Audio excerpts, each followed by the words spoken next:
Hey everybody, Dylan Distraction here, coming to you live from Batlantic Studios. Thought I'd do a quick back to drawing board talk about comic book show. It's on my drawing table. Skulldigger, not without Skeleton Boy, just Skulldigger. I love this series. This was done by Jeff Lemire, Don Chizunchik. I don't know how to pronounce that. Sorry if I butchered it. Yeah, such a fun series. Great character, cool looking suit. Yeah, I'd love to work with Jeff Lemire. I'd love to work on Black Hammer, something or other at some point. So I thought, you know what? Dark Horse, check this out. I thought I'd just do a little doodly-doo, draw this character, and then post it to my YouTube, which is DylanDistraction.com. Thank you, everybody that's liked, subscribed, shared, thumbs up. DylanDistraction.com. MakeComicsCool.com is my Patreon. DylanAndrewsArt.com. That's where I show my work. That's my online website portfolio thingamabobber. And yeah, just gonna keep noodling away at this. I got a cup of coffee over here, so I'm listening to music, so I am ready to go. I'm fired up on a rainy Wednesday? I think it's Wednesday when I'm recording this. I don't know when I'll upload it, but it's a Wednesday when I'm recording this, so hope everyone's doing awesome, having a great day. About midway through the week. Hope everyone had a great weekend, holidays. This is around Thanksgiving time when I'm recording this. Got Christmas coming up, so definitely busy. Got a lot going on, which is great. It's good to be busy. But yeah, so comic books, huh? Any good comic books coming out? Any books that people are excited about? What do you want to see more of on the Dylan Distraction Show? Want to see me doing interviews? I've never really done that, but I guess I could try to interview people. If anybody wants to be interviewed or wants to come on, we could do a live if anybody wants to chat or talk about their work or comic books. I'll talk with anybody out here. And I wanted to use this YouTube platform to just really do drawings and to draw and to talk, and to show my work and showcase what I'm working on. But I quickly realized, like, oh man, the works in progress and stuff that I'm currently doing, like, I don't want to show too much of that, because it's not ready to be revealed. So some of the stuff I'm currently working on, I don't want to show it. And so I've been using it this time to do these sort of pinups. And I like doing pinups. I like doing single image, single character pinups. But I think what you realize pretty quickly is it's limiting in the sense that you're only ever drawing the front of the character, right? I'm not doing a lot of pinups of the back of the character, and they have to be kind of in an aggressive actiony pose. They're not often like sipping on a cup of coffee or having a conversation. And so I do want to not fall into this trap where I'm doing the same kind of heroic poses. I want to try to keep it interesting, and the way I've been doing that is to try to mix up the characters I'm doing, for one, and not drawing the same characters over and over again, and the technique, right? So you'll notice with this one and with some of the recent ones, but doing less gray wash, more rendery sort of lines, right? Because it's a different kind of take on it, kind of looking at that sort of Mark Silvestri Batman Deadly Duo. It's like, oh, it's a lot of lines. It's like, well, purposefully though. I mean, he's purposely trying to render the crap out of stuff. And I'm like, how long would it take to do stuff like that? And the answer is a long time. So if you're going to render stuff with just a ton of lines, similarly to how Dave Finch or who else? What are some other high render? Well, like Wrightson-ish, right? That sort of render.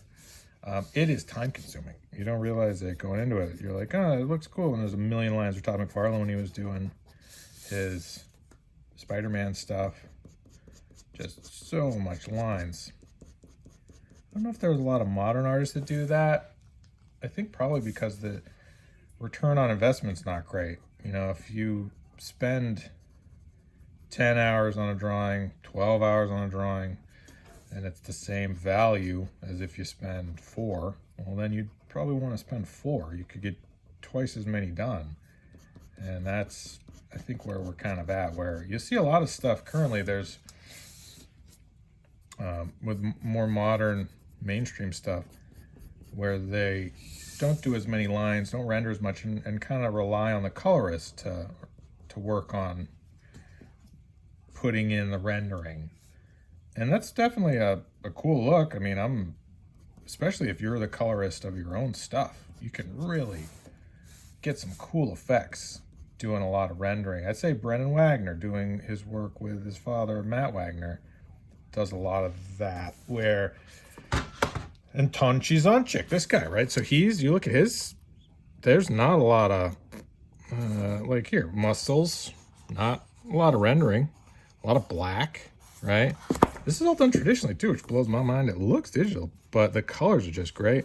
Not a lot of rendering, right? The colorist has a holding line or a highlight line on a low and a shadow. That's it. There's 1-2 colors in the mask. 1-2 colors in the forearm. The street has some gradient going. But here you can tell in this black and white panel, not over rendering. You know, a few wispy little whoop whoop whoops for some where the muscles are, the elbows are, but not really going in and pulling out a lot of noodly, detail-y kind of stuff. And I'd say, who are some other artists that are doing that? Let's look at this Matt Wagner stuff, right? Similar sort of, you know, highlight, low light, no color at all, but not a lot of rendering. But I love the looks of both of those. I love more simplified stuff, but I also really like the highly rendered, lots of line, you know, kind of take two. I think both are important. I think both are valuable. I think both can be done beautifully. Really depend. And the thing I wrestle with is if I try to do stuff that's super, not simple, but cleaner with less rendering. If I try to do that style, it's hard. You know, it's hard to not just sort of start noodling at stuff.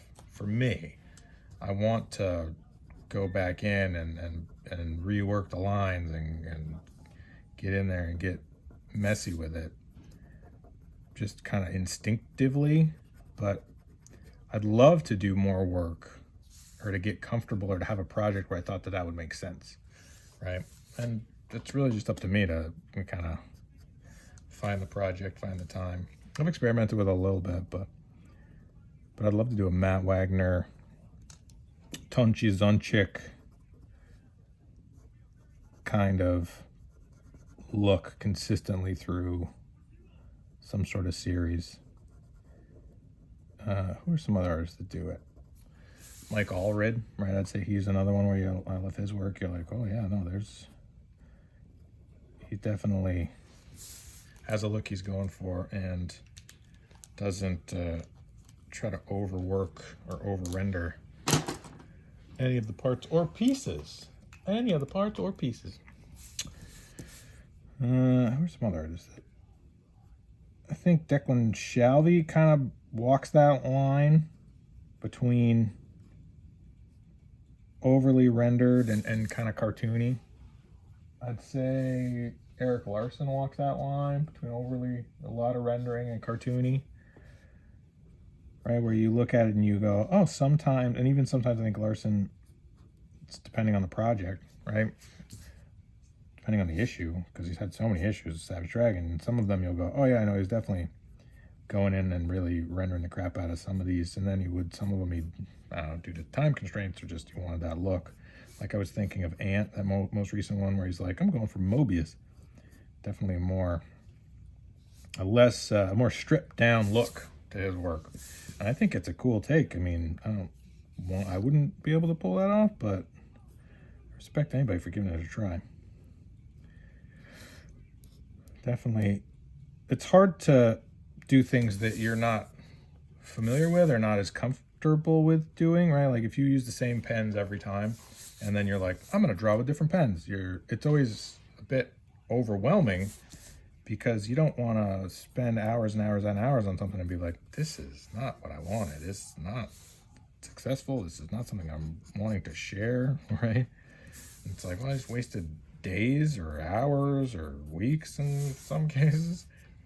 And I'm like, oof, not happy with the outcome. So sometimes you want to just fall into that. I'm just going to use the stuff I use. This pen, I know what it's going to do. if I do this sort of lines, then it'll come out the way I want, and then I'll be happy with it, and people will throw money at me. And that is can be a trap, because people will get sick of seeing the same thing over and over. And they're like, what's your newest stuff look like? It looks like your old stuff. Why do I need your new stuff when I already have your old stuff? I'm like, oh no, I better make some new stuff that looks cool. Because we've all had that where we have an artist where we're like, oh man, you know, like some people are like, new Frank Miller, not as good as old Frank Miller. I love all of it, just to be clear. But there are some eras of an artist's work where you're like, oh, that was when they were, you know, that's, or Eric Larson. You're like, oh, I loved issues before 200, or I loved issues before 10, or before 550, or whatever. You know, that's when it really, you thought his art was firing on all cylinders and looking the best to you. And artists fall out of fashion. You know, it's like if you don't really try to keep up and stay relevant, your stuff can look classic, can look outdated, which is odd to think. And it all comes back around, I'm sure, but that was always a thing I was thinking about. Right, and I think some artists, you know, people are experiencing that currently, I'm sure. There are people out there going, oof, people really respond to this, and now they're not as into it. I wonder why. Did tastes change? Did my style change? I think with me it was doing more digital stuff. It's like I love working digitally. There's so many benefits to it. But you know, the worry is like it'll look digital. And people will be like, nah, I don't need digital. Like, oof. Like, I prefer pencils and pens. Like, okay. You don't want to just draw for people. You know, you want it to be stuff you're excited about. You want to be able to get to the drawing table and be motivated. But that's never really been a huge problem for me, even if I lose. You know, if I have days like today where I'm like, it's kind of raining out. I don't know. Do I really want to draw today? Go just take a nap. Even with days like today, I'm like, no, go get something done. Work on that Skulldigger piece. So you can post it. Jeff Lemire can say how good it is. You can tag him in it. So yeah, Canadians, huh? All the best comic book creators are Canadian. Is that wrong? Is that wrong or is that right? Todd McFarlane, Jeff Lemire, Dave Finch, Jason Fabok, John Byrne's Canadian, right? You should probably know that. So many incredibly talented Canadian comic book creators. I'm sure I'm missing some. But if you know of any talented comic book creators that are Canadian, because I'm in southern Maine, which is kind of like southern Canada. It's Canada South. My mom's always like, we're practically Canada. I'm like, I don't know. Northern Maine's for sure Canada. Southern Maine, kinda, I guess. Some of it feels Canadian.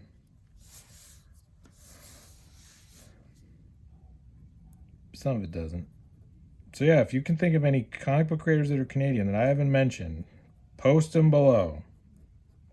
If there are any comic book creators you're like, you got to check out so-and-so. I'll be like, sweet, I'll check them out. Or like, oh yeah, of course, I know about so-and-so. Of course they're Canadian.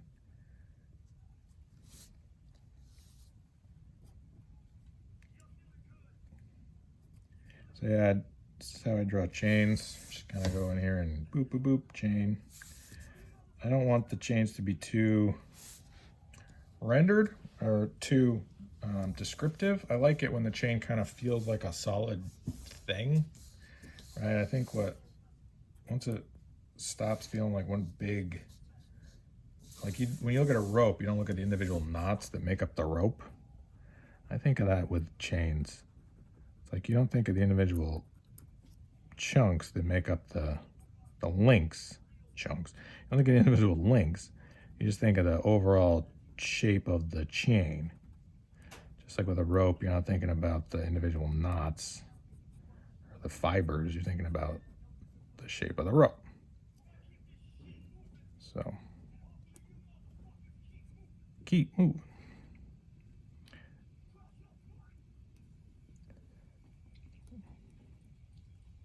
So I'm just going to keep working on this. But hey, Jeff Lemire, Dark Horse Comics.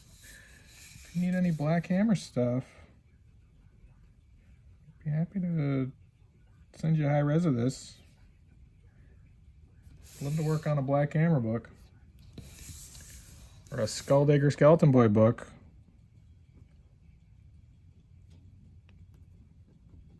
I think it'd be super fun. I think the Black Hammer universe is currently my favorite comic book universe, and I'm not just saying that. Maybe I am just saying that. I don't know if I'm my favorite comic book universe, but it is good for sure. Faux show.